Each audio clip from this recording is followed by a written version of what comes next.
making me want to fucking Brian kill me, dude. I love our small businesses. Like, no, you don't. Shut the fuck up. Shut the fuck up. Nobody loves small businesses. That's not a real position, okay? You're just saying that like a goddamn bot. You just keep repeating the same points that you wrote literally since the DNC. I have heard the same exact fucking talk. Round up 8, but I found out that Michigan is actually much closer in other polls. But when you look at Michigan, when you look at Slotkin in Michigan is up by 14 points. Okay. Oh, immigration.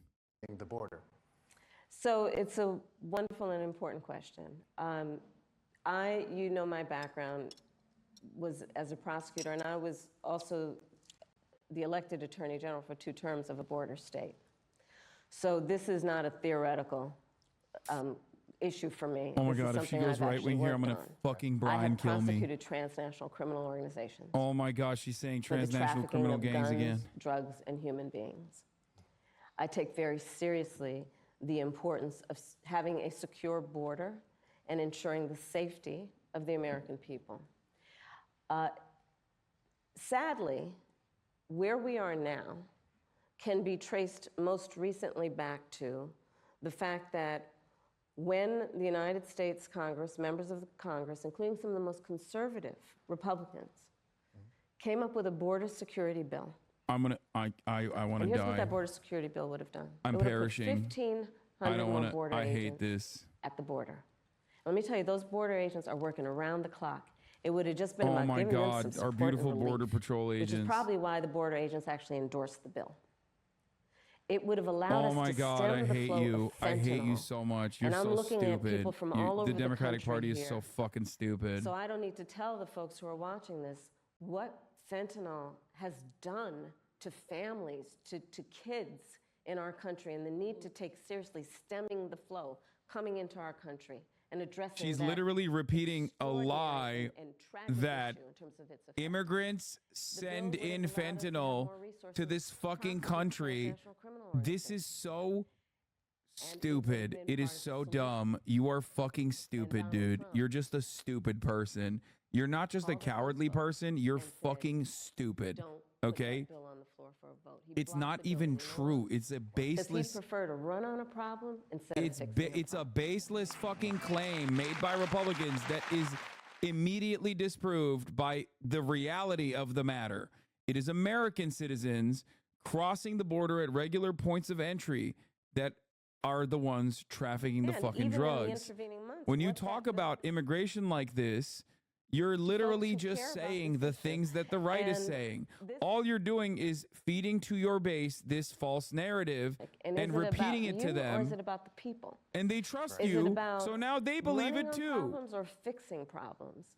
My work and my career has always been about saying, let's fix problems.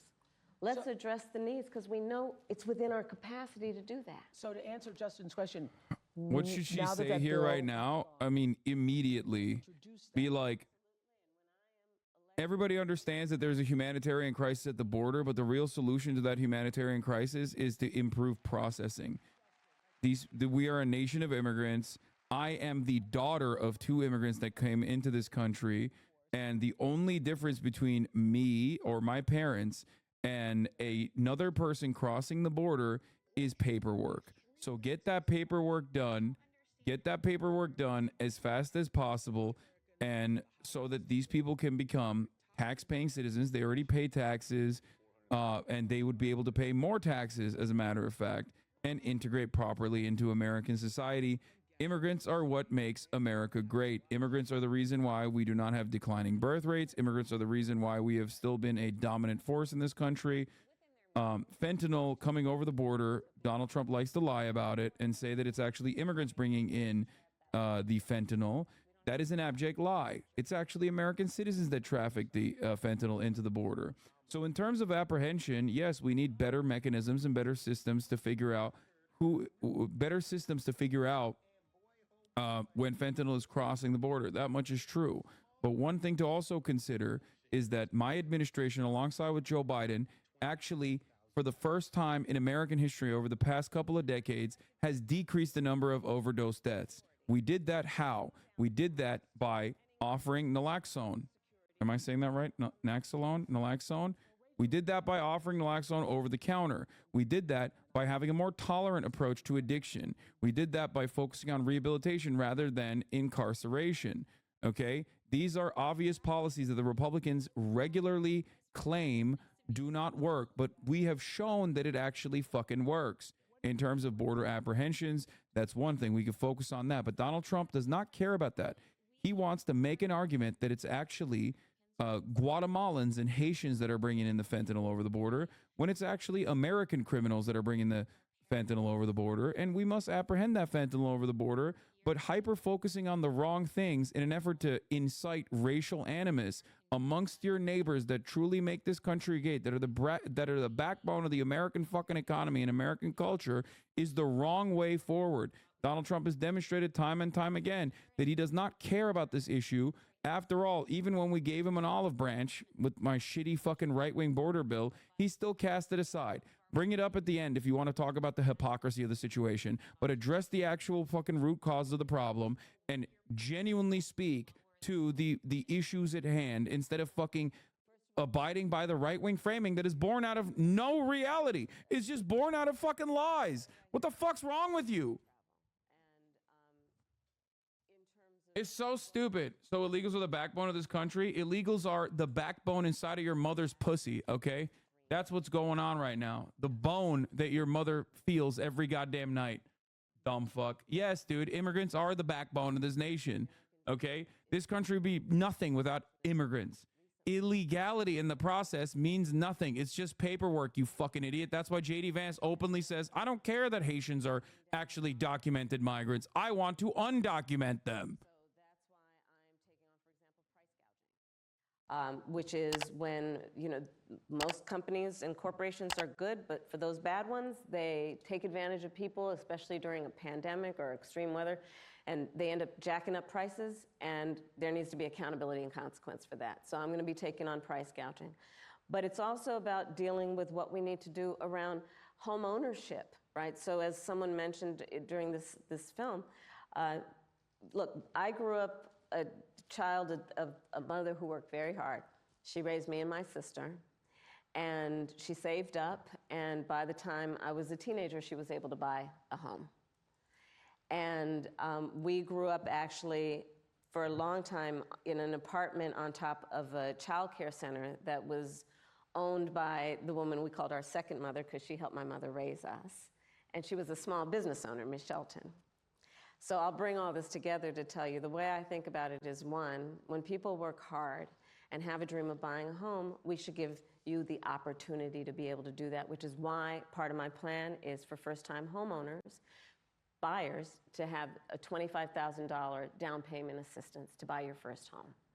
Because people just need to be able to get their foot in the door, and then you'll do the hard work. Part of my plan is what we need to do to support small businesses, because my second mother was a small business owner, and I love our small businesses and our small Oh my God. They are not only She's fucking boring, uncharismatic, and so goddamn repetitive. It's making me want to fucking Brian kill me, dude. I love our small businesses. Like, no, you don't. Shut the fuck up. Shut the fuck up. Nobody loves small businesses. That's not a real position, okay? You're just saying that like a goddamn bot. You just keep repeating the same points that you wrote literally since the DNC. I have heard the same exact fucking talking points. At least Trump rambles on, but sometimes he adds like random fucking insane shit in there. To start up their small business. Right now it's $5,000. Nobody can start a small business with $5,000.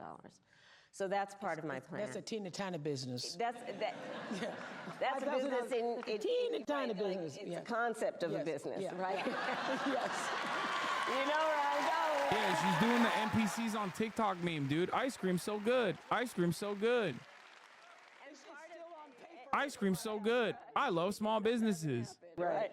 Part of the as a criminal prosecutor in a border state, I prosecuted transnational criminal gangs, human traffickers, drug traffickers. Ice cream so good. Extend and expand the middle class families tax break, so that you can, in the first year of your child's life, staying on message bad.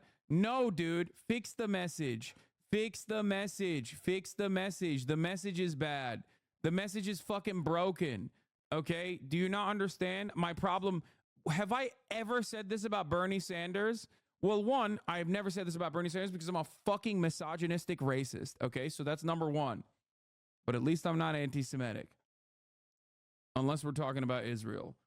But the other reason why I never say this about Bernie Sanders is because he has good messaging. He stays on message all the time, but the message is good. She's staying on message all the time in a way that is insincere because the message is bad. Nobody fucking laughs and goes, in the real world, have you ever encountered a human being that went, I love our small businesses? Is that a real fucking person or is that a goddamn bot?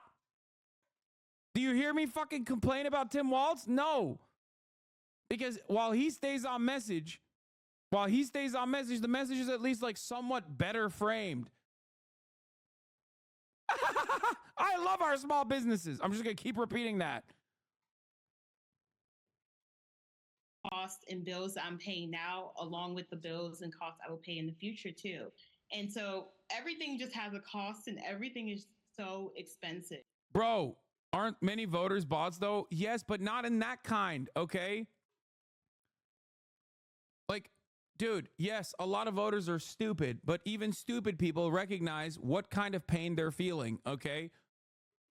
And if you're a stupid person who feels a lot of pain in terms of like affordability, okay, and you got a person running for president that goes, I love our small businesses, you're gonna be like, what the fuck are you saying? Rent is up 10% year over year. My landlord is fucking me right now. Okay? The fuck do you mean I love our small business? Who gives a shit? What we need to do to also push back against a very different vision for our country. Because look, in this election, there are two very different visions for our country. One, for me, that is focused on the future, including you, and another that is focused on the past. What Donald Trump, what my opponent plans on doing for the economy, stop moving the goalposts. Is doing what he did the last time he was president, and giving another tax break for billionaires and the biggest corporations that would add $5 trillion to our deficit. And get this, he plans on doing what I call a Trump sales tax, which is basically he's going to put a 20% tax on every. This right here, the thing is liber. I don't think the message is bad. It's just not for us. That's what every Democrat thinks, okay?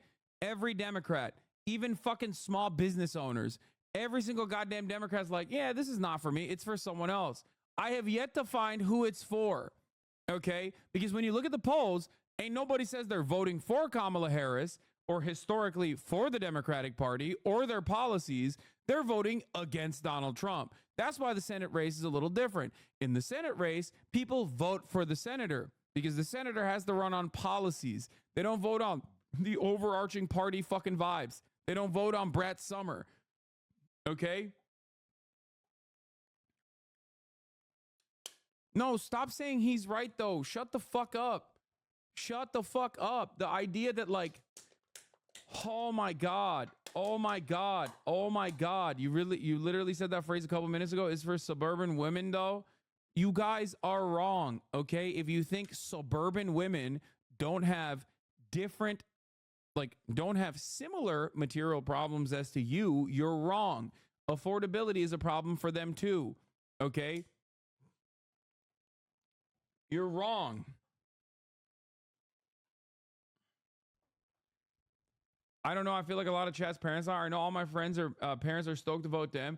Ask them which tangible policy positions, which policy they're voting for. Okay? If you interrogate their views, they will inevitably tell you what every single person in here that is voting for Kamala Harris will tell you, which is that they are voting against Donald Trump. They're voting against Project 2025. They're voting against the abortion ban. They're voting against a litany of things that the Republicans have done. They're voting for harm reduction. Those people were obviously already locked in to vote for the Democratic Party. Do you understand? Do you understand? Those people were already voting for the Democratic Party. The goal here